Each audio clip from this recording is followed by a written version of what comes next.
आज की ऑनलाइन कक्षा में उपस्थित सभी छात्राओं का हार्दिक स्वागत अभिनंदन। बीए प्रथम वर्ष हिंदी साहित्य, बीए प्रथम वर्ष सामान्य हिंदी के पाठ्यक्रम में सम्मिलित भारतीय जनमानस के सबसे बड़े कवि तुलसी की कुछ रचनाएं जो आपके यहाँ संकलित हैं, उनमें से आज हम तुलसी की उस व्याख्याय रचना जल को गए लखन है लरिका की व्याख्या करने की कोशिश करूँगा। सबसे पहले हम व्याख्याय रचना के पाठ पर आपका ध्यान चाहेंगे कि एकाग्र हों, इसके पाठ पर देखें। जल को गए लखन है लरिका, परिखो पिय छाह घरीक हुए ठाढ़े। जल को गए लखन है लरिका, परिखो पिय छाह घरीक हुए ठाढ़े। पोछी पसेऊ बयारी करो, अरु पाए पखारियों भूभूरी डाढ़े। ओ जान पोछी पसेऊ बयारी करो, अरु पाए पखारियों भूभूरी डाढ़े। तुलसी रघुबीर प्रियाश्रम जानिके, तुलसी रघुबीर प्रियाश्रम जानिके, बैठी विलंब लो कंटक काढ़े।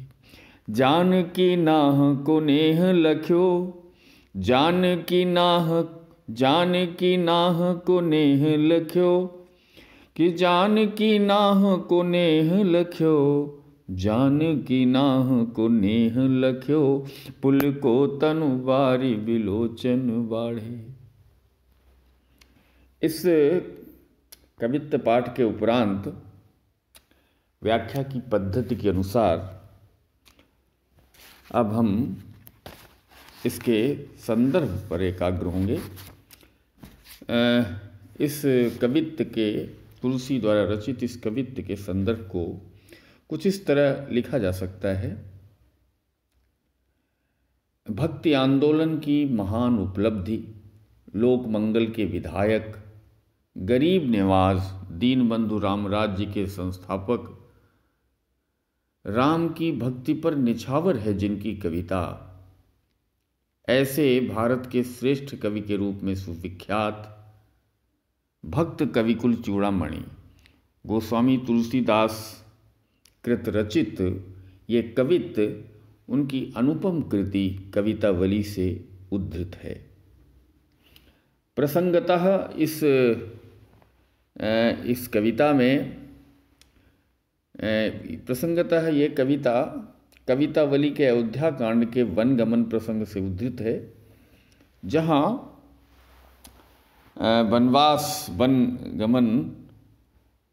वनमार्ग पर चलती हुई सीता जी थकान के कारण, श्रम के कारण अपने पति से कुछ 2-1 घड़ी विश्राम करने के लिए, चूँकि लक्ष्मण पानी लेने गए हैं तो 2-1 घड़ी विश्राम करने के लिए अनुरोध कर रही हैं अपने प्रिय राम से। इसी प्रसंग पर यह कवित्त रचा गया है। अब हम समग्रतः इसकी व्याख्या पर एकाग्र हों।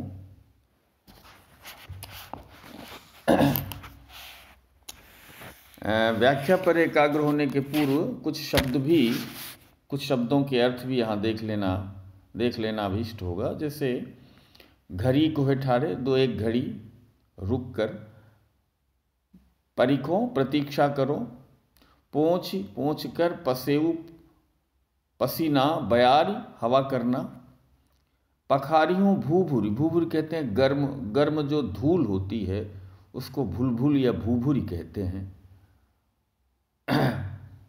रास्ते की जो धूल है डाढ़े। तुलसी रघुबीर प्रियाश्रम जानिके, कांटे कंटक, जानकी नाह माने स्वामी पति।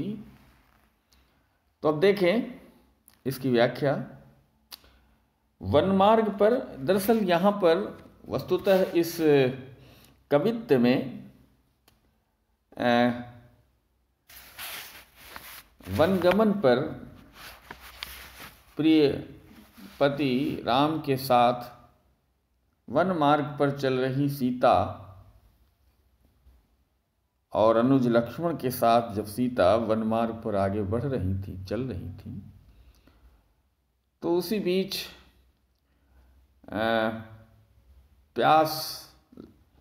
उसी बीच लक्ष्मण पानी लेने के लिए चले जाते हैं और यहाँ पर अब सीता अनुरोध करती हैं अपने स्वामी प्रिय राम से कि 2-1 घड़ी हमें लक्ष्मण की प्रतीक्षा कर लेनी चाहिए, क्योंकि वो अभी लड़के हैं। यानी जो लक्ष्मण हैं वो पानी लेने गए, वो अभी बालक हैं और छोटी अवस्था में उन्हें मार्ग पर अकेला नहीं छोड़ना चाहिए। इसलिए वो कहते हैं उचित यही होगा कि हम 2-1 घड़ी उनकी प्रतीक्षा कर लें। कहना न होगा कि ये जो प्रसंग है बहुत ही आचार्य शुक्ल के अनुसार बहुत ही मार्मिक प्रसंगों में से एक है। चाहे वो रामचरितमानस हो, कवितावली हो या गीतावली हो। तुलसी के बारे में आचार्य शुक्ल को ही अगर हम कोट करें तो उनका ये कहना बहुत संगत प्रतीत होता है कि गोस्वामी तुलसीदास जी को मनुष्य की अंतः प्रकृति की जितनी परख थी उतनी हिंदी के किसी और कवि को नहीं। यही कारण है कि इसकी पहली पंक्ति पर एकाग्र हो, जल को गए लखन है लरिका।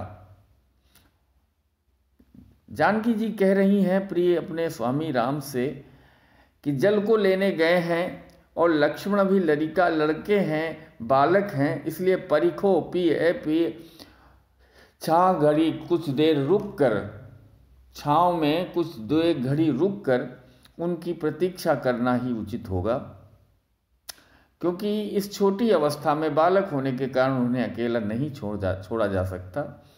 और यहाँ भरी मनुष्य की अंतः प्रकृति की कितनी परख है इसका स्पष्ट प्रमाण मिल रहा है।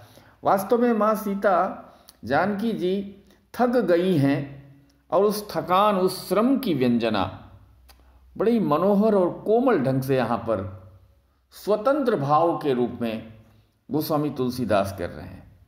यहाँ जो थकान है, यहाँ जो सीता की जानकी के श्रम का चित्रण है, कोमल चित्रण है, श्रम की व्यंजना बड़ी कोमलता के साथ गोस्वामी जी कर रहे हैं। और ये श्रम जो है, ये जो थकान है सीता की, वो अपने आप में स्वतंत्र भाव के रूप में व्यक्त हुई है, किसी और भाव की संचारी होकर नहीं।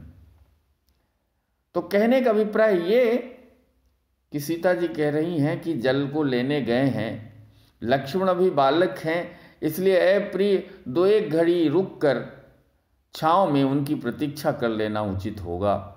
और आगे वो कहती हैं कि पोंछ पसेऊ बयारी करो।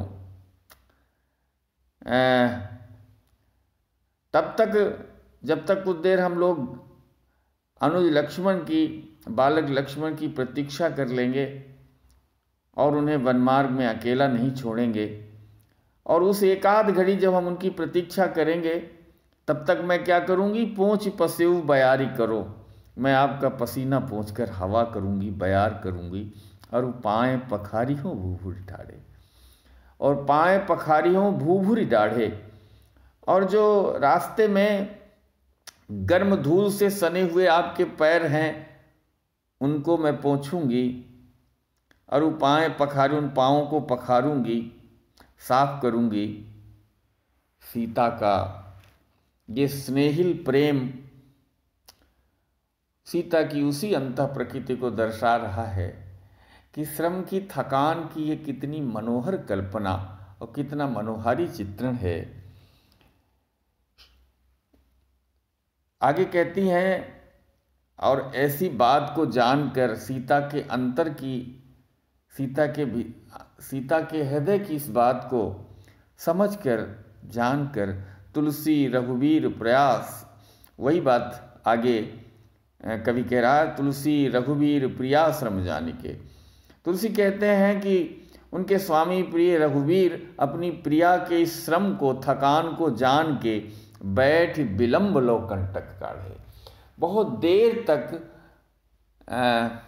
अपनी प्रिया जानकी के कंटक कांटे काढ़ते रहे, यानी वहीं पर बैठ गए, छाँव में बैठ गए और काफ़ी देर तक पैर से कांटे, जानकी के पैर से कांटे निकालते रहे। जानकी नाह को नेह लख्यो। और इस कोमल चित्रण में अंतः प्रकृति की परख क्या है कि सीता की थकान को प्रभु श्री राम जान गए, उनके प्रिय उनके स्वामी राम जान गए, और वो दो एक घड़ी नहीं, बड़ी देर तक, बड़ी विलंब तक, विलंब लो कंटक काढ़े, अपनी प्रिया जानकी के पैरों से कांटे काटते रहे। और जब जानकी ने अपने प्रिय, अपने स्वामी के स्नेह को लखा, लख्यो माने देखा, समझा, जानकी नाह को नेह लख्यो, जब सीता जी ने अपने स्वामी, अपने प्रिय के इस प्रेमपूर्ण व्यवहार को देखा, पुलको तनु, उनका हृदय रोमांचित हो उठा, उनका हृदय पुलकित हो गया, उनका सारा शरीर पुलकित रोमांचित हो उठा। और यही नहीं, तनु बारी विलोचन बाढ़े, पुलको तनु बारी विलोचन, और उनकी आँखों से, उनकी आँखों में, सीता की आँखों में नेह के, प्रिय के नेह के आंसू उमड़ आए, प्रिय के नेह को देखकर आंसू उमड़ आए। बहुत ही कोमल चित्रण है। श्रम की व्यंजना स्वतंत्र रूप में की गई। अगर हम आलोचनात्मक टिप्पणी के रूप में कहें तो यहाँ जो थकान है, जो जानकी की थकान है, उसको कैसे उनके प्रिय, उनके आराध्य, उनके स्वामी राम समझ जाते हैं। और दो एक घड़ी रुकने को कौन कहे, लक्ष्मण लड़के हैं, बालक हैं, सीता की इस परामर्श को, सीता के इस कथन को हृदय में धारित कर एक घड़ी क्या, बड़ी देर तक सीता के पांव से कांटे निकालते हैं। यानी अंतः प्रकृति को वो समझ जाते हैं।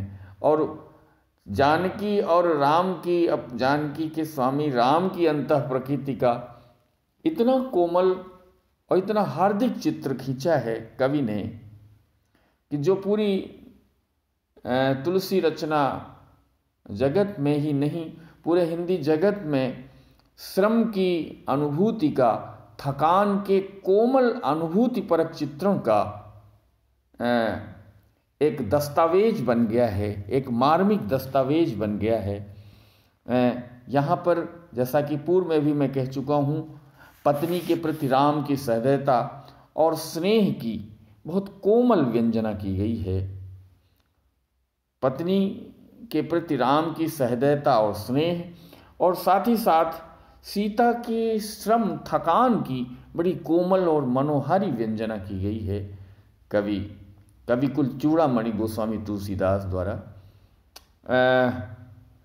कहना न होगा कि तुलसीदास जिस तरीके से तुलसीदास ने यहाँ पर इस प्रसंग में लक्ष्मण की प्रतीक्षा करने और पति के पैर पोंछने के कथन से सीता